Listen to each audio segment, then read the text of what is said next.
What's up, everybody? Welcome back to Between Bells. You know, the United Kingdom is set to kick off a Brexit tomorrow with Prime Minister Theresa May triggering Article 50 at long last. That, of course, means that Britain should officially be leaving the European Union by April 2019. Here to explain how it will all go down is Helena Horton, a reporter from Telegraph.com. It is wonderful to have you join us. Now, a lot of people may be looking at this and saying, hold on, we remember the referendum vote. It was June 23rd of 2016. We already thought that they were already well underway to leave the EU. So tell us kind of what the difference was then and what we're looking at when Prime Minister May issues, or I should say, triggers Article 50.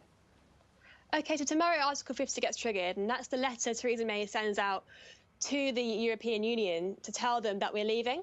And at that point, the negotiations begin. So a minimum of 2 years this will take.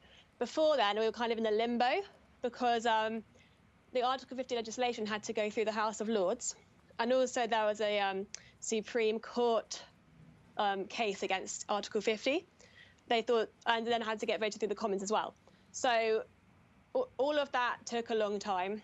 And basically, we had to negotiate in our own country what Brexit would mean before we take it out to the EU.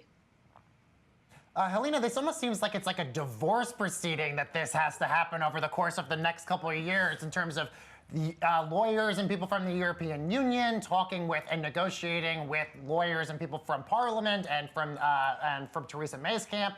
So break us down, like what happens over the course of the next 2 years? Is this figuring out how much money the Brits have to pay the European Union to get out of this? Is it literally almost like a divorce in that sense? So over the next 2 years, we've got to negotiate with every single EU member state and negotiate the terms of us leaving and negotiate with the EU what the terms of us leaving are. So that'll take a long time. And also we're going to spend the 2 years going around trying to find new trade deals. So after we leave the EU, we don't want to be left of no trade deals left, so we want to negotiate those as well. And yeah, there is a bill to be paid.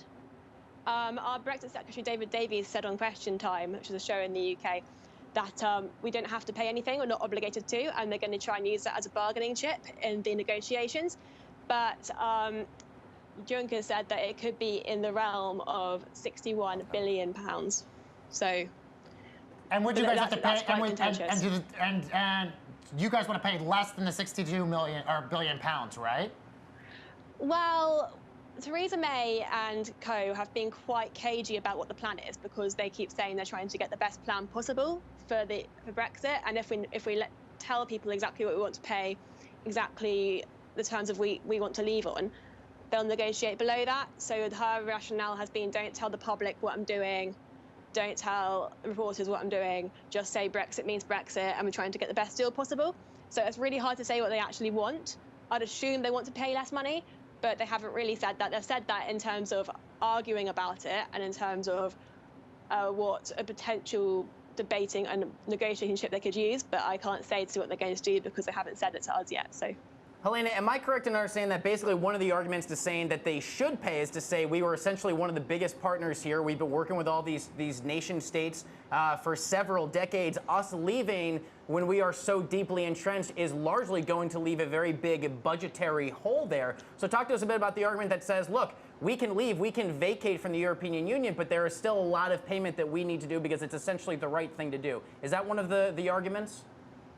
Yeah, I think so. A lot of people feel like it's a small price to pay for the amount that we would be giving to the EU in the future, because we pay quite a lot every year into the EU.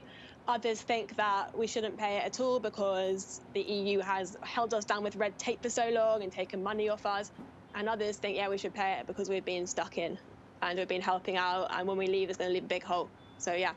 Helena, what could you tell us a little bit about here? You know, here in the United States, we frequently talk about like buyer's remorse, especially when it comes to the election. So, for instance, I have a family member who voted for Donald Trump, and she very much regrets voting for Donald Trump. And there were a lot of videos that came out after the referendum vote of people basically saying, if I were to go back to the polling station, I would undo my vote because I didn't actually think that we were going to vote leave. What could you tell us about that? Is there still growing sentiment specifically, let's say in Northern Ireland, Scotland, and London, of people saying, this was very much a mistake. We should not be leaving. Well, on that note, it passed by the slimmest of margins anyway. So is it still about the same? Is it still a very polarizing issue? And is it still, still a 50-50 split between people that are still for it and against it? Okay, so you mentioned Scotland and Ireland. We can get onto that in a second because they actually didn't vote. Well, Scotland certainly didn't vote for Brexit, and London didn't either. So they haven't really changed their minds. But in terms of bias remorse, I think those people that were interviewed after Brexit were a minority. I think most people still stick to the same view they have now, and perhaps and the polling shows that as well. By the way, the polling shows that it's pretty much the same, and it's a very polarizing issue. But the doom and gloom that was predicted by the Remain campaign. Of course, Brexit hasn't happened yet, but everyone thought that after we voted Brexit, suddenly everything would crash down, would become so much poorer, there'd be calamity, and that hasn't really happened. Like we had like our currency went down a bit, but like it's not been that bad. So people are not going to then say now, I wish I hadn't voted. Maybe after Article 50 has been triggered and after all the Brexit negotiations have happened, if it goes badly, people might regret it. But right now, I think people are sticking to what they voted with in the main. Helena, we have time for one last question. Obviously, back here in the United States, we're watching and following closely what's happening with Brexit. We have this conversation a lot about President Trump's wall with Mexico and how it's going to affect Mexican imports here in the United States. So with Brexit happening, should us here in the United States be worried about what it'll be like here for the American economy as well? I think it depends. So I think the biggest economic risk for our country, and that will impact you as well, is if Scotland leaves the UK, because they are asking for a debate to leave the UK and be their own country, and Ireland are also in talks about reuniting and leaving the UK. That could be a catastrophe for us. We really don't want that to happen. That could affect you guys, and otherwise. Well, Theresa May said she wants, and Boris Johnson have said they want to have good relationships with Donald Trump, and he said he wants to trade with us as well, though he wants to put America first.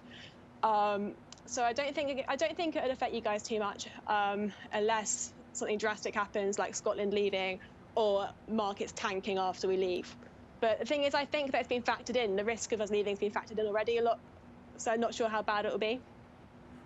Interesting. Okay, Helena Horton over at the Telegraph. Thank you so very much for joining us. Really appreciate it. Thank you.